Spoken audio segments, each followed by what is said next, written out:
Hello everyone, welcome to Jurisprudence with Jenn.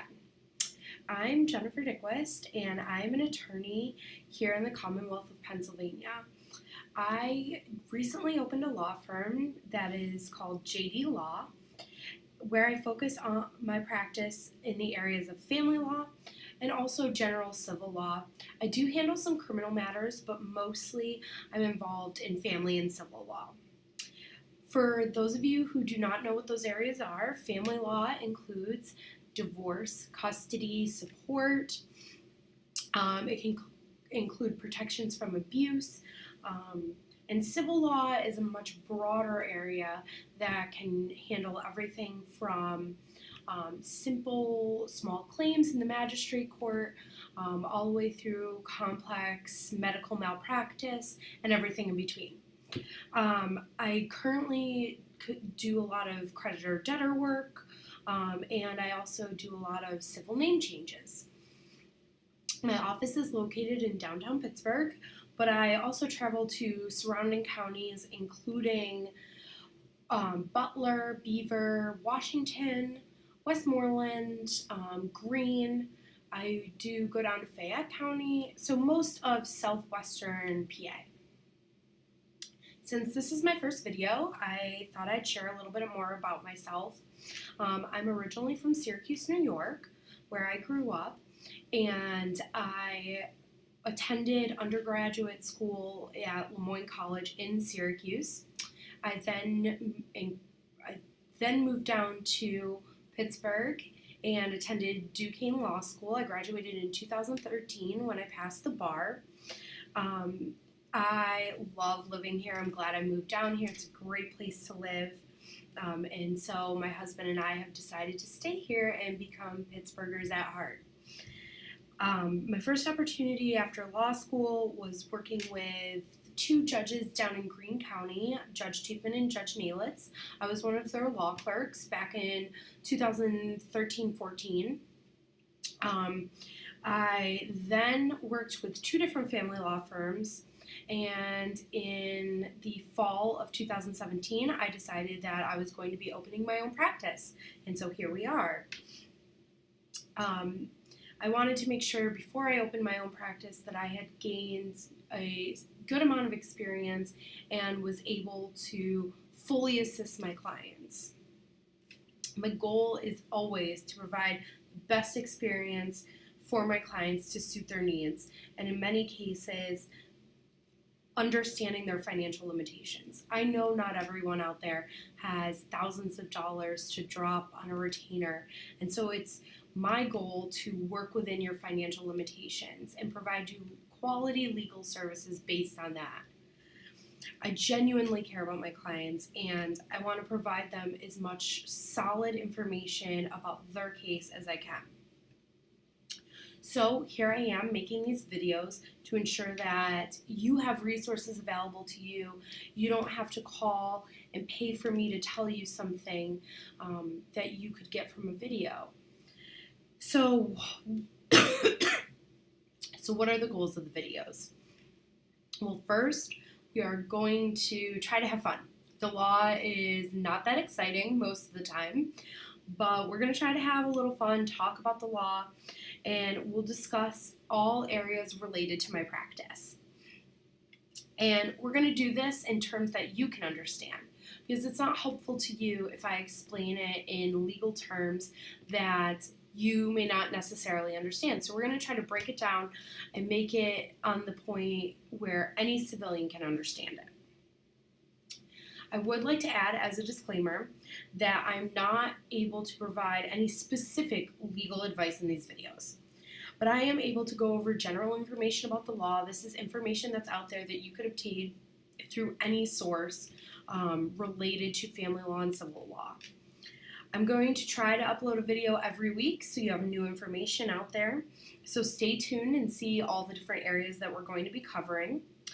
If you do have a legal question or concern, or if you need more information pertaining to the topics that we are discussing, or your individual case and what's going on in your life, please contact me either by phone at 412-295-8066 or you can always email me at jennifer@jdlawpa.com. I also have resources available on my website, including blog postings explaining some of the areas that we're talking about. So you can always go over to jdlawpa.com and see what the new blog posting is. The videos will also be uploaded and embedded there, so if you need to check out anything that's happening, please do. So today we're going to talk about the first area that we're going to be discussing. So we're going to address custody on the whole.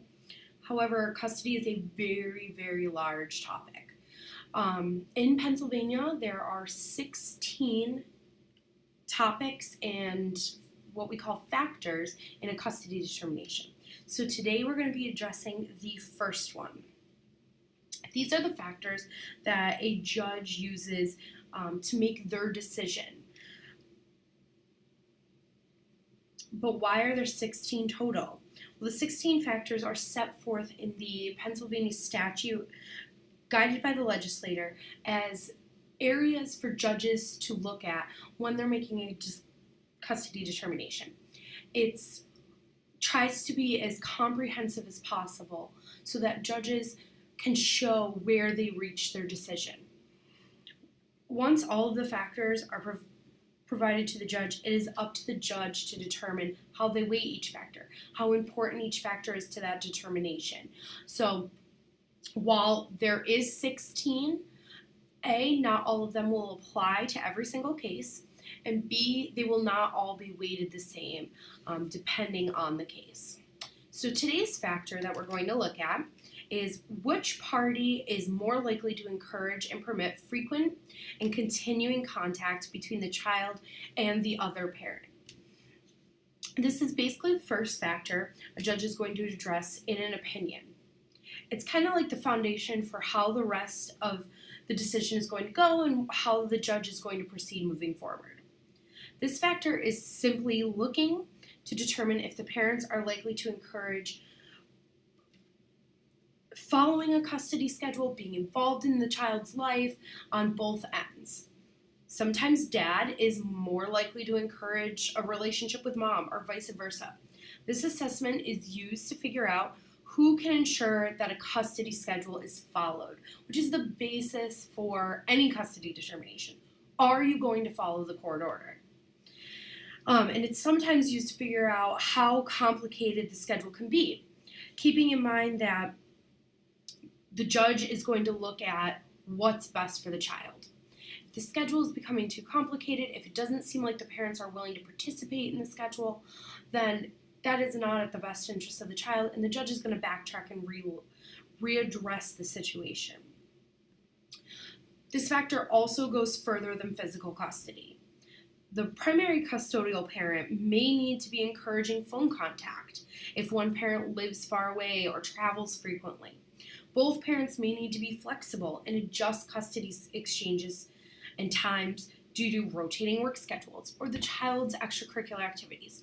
So yes, at the basis, it's important to encourage the actual schedule being followed, but on the whole, there's other little things that the parent has to encourage, including phone contact and making adjustments.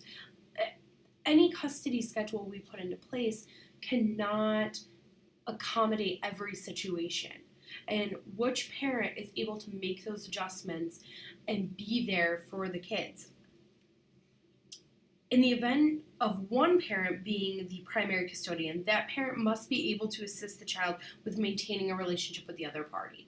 It's all well and good to ask for primary custody, but if you cannot and aren't willing to actually initiate and maintain relationships with the other party, even though they can't be a primary custodian, then it's hard to justify giving you primary custody. Most importantly, the parent must be able to ensure that they are not manipulating the child against the other parent.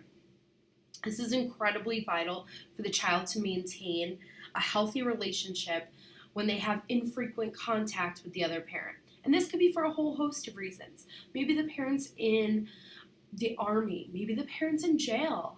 These are all situations that arise that are you willing to continue to have the child involved. They do need both of their parents. So when we give primary custody to one parent, we do need to make sure that they're still going to engage with the other parent.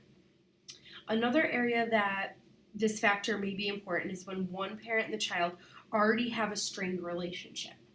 So we all know teenagers tend to get a little one-sided in custody situations.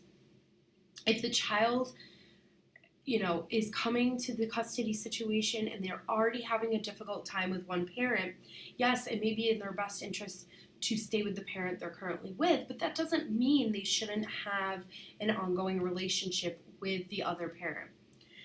Will the primary custodian actually make sure that they get to spend time and that they try to mend that relationship? The parent should be encouraging of repairing and fostering and maintaining contact with the other parent, even if the relationship is strained. And the judge is going to be looking for evidence for this. While this factor may not be explicitly present or useful in all cases, it is one of the 16 factors that the judge must address when using an opinion, when issuing an opinion, and addressing all the factors after a custody hearing. So even if it doesn't necessarily pertain to your case, the judge still has to look at it and actually state this is not relevant in this situation. So that's it for this week. I'm glad you could join me for my first video. I will see you next week when we will discuss factor number 2. If you have any questions, hop on over to our webpage at jdlawpa.com, and you can send us an inquiry right on there. You can sign up for our newsletter and check out our blog postings. I will try my best to answer a question every week. So if you have a question that's related to custody, even if it isn't tied to factor 1 specifically, just reach out with an inquiry and we will try to address it. Keep in mind that I cannot give you legal advice specific to your case on video. We can discuss that privately.